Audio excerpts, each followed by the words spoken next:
ഇയാൾ മനസ്സിലായോ നിങ്ങൾക്ക്? ഇങ്ങനെ കണ്ടാൽ ചിലപ്പോൾ മനസ്സിലാവില്ല, ചിലപ്പോൾ ഇങ്ങനെ കണ്ടാൽ മനസ്സിലാവും. ഇതാണ് നമ്മുടെ അനന്തു കൃഷ്ണൻ, 26 വയസ്സ്, നമ്മുടെ പ്രബുദ്ധരായ വിദ്യാസമ്പന്നരായ മലയാളികളിൽ നിന്ന് അവൻ പറ്റിച്ചുണ്ടാക്കിയത് ഏകദേശം ഇന്നത്തെ കണക്ക് പ്രകാരം 1000 കോടിയാണ്. 1000 കോടി രൂപയെ നമ്മുടെ മലയാളികളിൽ നിന്ന് പറ്റിച്ചുണ്ടാക്കിയത്. അറിയുന്നില്ലായിരുന്നോ? അറിയാത്തവർക്ക് ഈ വീഡിയോ ഒന്ന് കണ്ടു നോക്കാം. സ്ത്രീകൾക്ക് പകുതി വിലക്ക് സ്കൂട്ടർ. 1,20,000 രൂപയുടെ സ്കൂട്ടറിന് 60,000 രൂപ അടച്ചാൽ 3 മാസത്തിനകം സ്കൂട്ടർ വീട്ടിലെത്തും. ഈ വാഗ്ദാനവുമായാണ് ഒരു സംഘം വ്യാപക പണപ്പിരിവ് നടത്തിയത്. തട്ടിപ്പിന് വുമൺ ഓൺ വീൽ എന്ന് പേരുമിട്ടു. ഇതിലെ മുഖ്യകണ്ണി ഇടുക്കി സ്വദേശി അനന്തു കൃഷ്ണനെ മൂവാറ്റുപുഴയിൽ അറസ്റ്റ് ചെയ്തതോടെയാണ് പണം നൽകിയവർ ആശങ്കയിലായത്. കണ്ണൂരിൽ 2000-ലധികം ആളുകൾ സ്കൂട്ടറിനായി 60,000 രൂപ വെച്ച് കൊടുത്തതായാണ് പരാതി. ഇത് തന്നെ 120 കോടിയോളം രൂപ വരും. പഞ്ചായത്ത് അടിസ്ഥാനത്തിൽ ക്യാമ്പയിൻ നടത്തിയാണ് ആളുകളെ ചേർത്തത്. വിശ്വാസം ഉണ്ടാക്കുന്നതിനായി കുറച്ചുപേർക്ക് ലാപ്ടോപ്പ്, സ്കൂട്ടർ, ഗൃഹോപകരണങ്ങൾ എന്നിവ നൽകുകയും ചെയ്തിരുന്നു. ഇത് വിതരണം ചെയ്യാൻ വലിയ തോതിൽ പരിപാടികളും സംഘടിപ്പിച്ചു.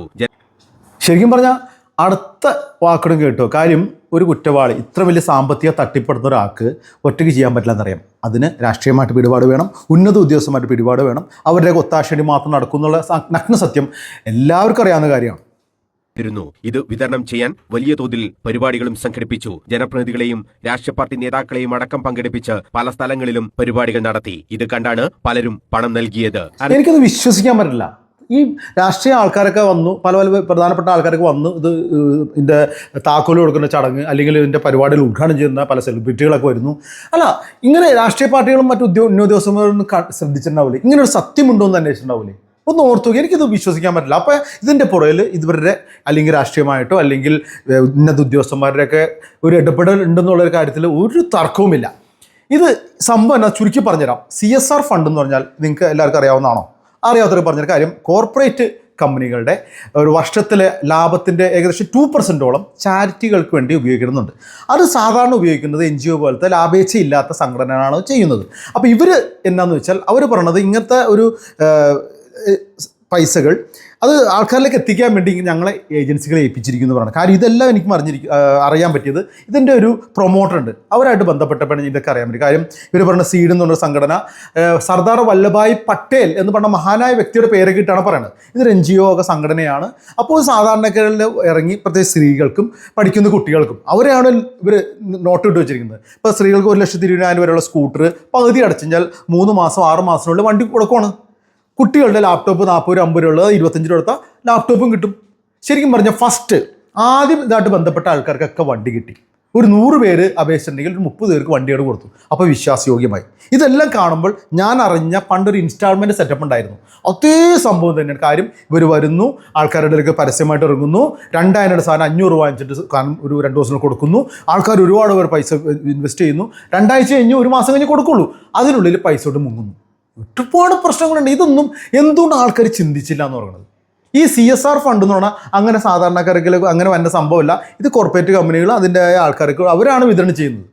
ഒന്ന് അന്വേഷിക്കാൻ ഇതെന്താണ് സംഭവം എന്നറിയാൻ ഒരാളും തയ്യാറായില്ലെന്ന് പറയുന്നത്. നമ്മൾ ഇത്ര വിദ്യാഭ്യാസമുണ്ട്, വിവേകമുണ്ട്, അറിയാം, എന്നിട്ട് നമ്മൾ ഓരോ ദിവസം പുതിയ പുതിയ തട്ടിപ്പിലേക്ക് പോകണം. വെറുതെ കിട്ടിയാൽ ആസിഡും കുടിക്കും മലയാളികൾ. വെറുതെ കേട്ടാൽ മതി, ചാടി അവിടെ വീഴും. എന്താണ് സംഭവം? 10,000 രൂപ അല്ലെങ്കിൽ 9,999 32 ഇഞ്ച് TV നമ്മൾ ഓടി അങ്ങോട്ട് ചെല്ലും. അവിടെ ചെല്ലുമ്പോൾ TV ഉണ്ടാവില്ല, അവസാനം അവൻ എടുത്തിട്ട് വരും. അങ്ങനെ ഒരുപാട് തട്ടിപ്പുണ്ട്. നമ്മളിപ്പോൾ പല പല കാര്യങ്ങൾ നമ്മൾ നിങ്ങളുടെ മുന്നിലേക്ക് കൊണ്ടുവരണം. പക്ഷേ ചിലവർക്ക് അറിഞ്ഞുകൊണ്ട് ചെന്ന് ചാടുന്നു, ചില അറിയാതെ ചാടുന്നു. ഇതിൻ്റെ അകത്ത് ഏകദേശം കണ്ണൂർ തന്നെ 200ഓളം പരാതികൾ അതിൽ കൂടുതൽ അവിടെ നടന്നിട്ടുണ്ട്. പലരും അഭിമാനത്തിൽ പറയും ഞാനിട്ടിട്ടില്ല, നമ്മളെ തട്ടിപ്പിൽ വീഴില്ല, അങ്ങനെ പറഞ്ഞ ഒരു കൂട്ടം ആൾക്കാരുണ്ട്. അതുകൊണ്ട് ഈ പറഞ്ഞ കള്ളൻ അവൻ രക്ഷപ്പെട്ടു. ഈ 1000 കോടി ഇനി അതിൽ കൂടി ഉണ്ടെങ്കിൽ അവൻ എന്തോരം നഷ്ടം നോക്കാൻ, അവന് പകുതി കൊടുത്താലും പകുതി അവൻ്റെ കയ്യിലിരിക്കൂലേ? നിങ്ങളൊന്ന് ചിന്തിച്ചുകൂടി. ഇങ്ങനെ സംഭവം ഉണ്ടാകുമ്പോൾ ഇത്ര വിശ്വാസയോഗ്യമായി, ശരിയാണ് ചില ആൾക്കാർ ഇപ്പോൾ കമൻ്റ് അടിക്കും അത്ര വിശ്വാസയോഗ്യമായിട്ടാണ് ചെയ്തത്, അവൻ്റെ പരിപാടികൾ വളരെ സുതാര്യമായിട്ടാണ് തോന്നിയത്, അതുകൊണ്ട് പെട്ടുപോയി സാധാരണക്കാർ. ഈ സാധാരണക്കാർ പെട്ടുപോകുമ്പോൾ ഈ ഉന്നത ഉദ്യോഗസ്ഥന്മാരടക്കം പോലീസ് വൃന്ദങ്ങളൊന്നും ശ്രദ്ധിക്കില്ലേ? ഈ പൈസ ശരിയാണോ? ഇങ്ങനെ വരുന്നുണ്ടോ? കേന്ദ്ര ഗവൺമെൻറ് ഇങ്ങനെ സെറ്റപ്പ് ഉണ്ടാക്കിയിട്ട് ഇത് സാധാരണ ആരെങ്കിലും കിട്ടുമോ? അല്ലെങ്കിൽ അവർ ഏജൻസികളെയോ അല്ലെങ്കിൽ മറ്റുള്ള ആൾക്കാരെ ഏൽപ്പിച്ചിട്ടുണ്ടോ? ഇതൊന്നും ഇല്ലല്ലോ. വീണ്ടും നമ്മൾ പറ്റിക്കപ്പെടും. ഇത് കഴിഞ്ഞിട്ട് ഒരു അന്വേഷണത്തിൽ എന്ത് കാണിക്കാനാണ്? തീർച്ചയായും ഇതിനകത്ത് കാര്യമായ രീതിയിൽ എന്തൊക്കെ ഉന്നത രീതിയിലുള്ള ഇടപെടലുണ്ട്. അവരടക്കം മാനിച്ചിട്ട് കഴിഞ്ഞ ദിവസം വാർത്തകൾ വരുന്നുണ്ടായിരുന്നു. ഇദ്ദേഹത്തിൻ്റെ സ്ഥിരം സന്ദർശകരാണ് ചില രാഷ്ട്രീയ നേതാക്കന്മാർ. അവരൊക്കെ വന്നിരുന്നു പോയിരുന്നു. പക്ഷേ അവർക്കെതിരെ ഒന്നും വരാൻ പോകുന്നില്ല. എൻ്റെ പൊന്നു ജനങ്ങളെ, ഒരു സാധനം വെറുതെ തരുമ്പോൾ ഒരുത്തരും വെറുതെ തരില്ല. അവനവന് തരാൻ പറ്റില്ല. അവൻ എന്തിലും തട്ടിപ്പോ വെട്ടിപ്പോ ഉണ്ടോ മാത്രമേ തരുള്ളൂ. ഇങ്ങനെ ഒരു സംഭവം നടക്കുമ്പോൾ ഏത് രീതിയിൽ ഉണ്ടെങ്കിൽ നമുക്ക് ഒരുപാട് നമ്മുടെ നീതിന്യായ വ്യവസ്ഥ ഉണ്ടല്ലോ, അവിടെ ഇപ്പോൾ ഇങ്ങനെ സംഭവം നടക്കുന്നുണ്ടോ, ഇത് ശരിയാണോ എന്ന് അന്വേഷിക്കാൻ ആരും തയ്യാറായിട്ടുണ്ടോ?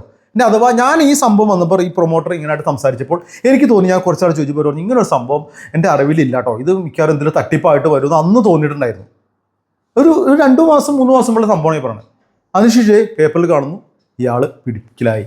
ഇനി ഇവനൊക്കെ എന്ത് നോക്കാനാണ്? നമ്മൾ ഇനിയും പറ്റിക്കപ്പെട്ടുകൊണ്ടേയിരിക്കും. അതെ, പറ്റിക്കപ്പെടാൻ മലയാളികളുടെ ജീവിതം ഇനിയും ബാക്കി.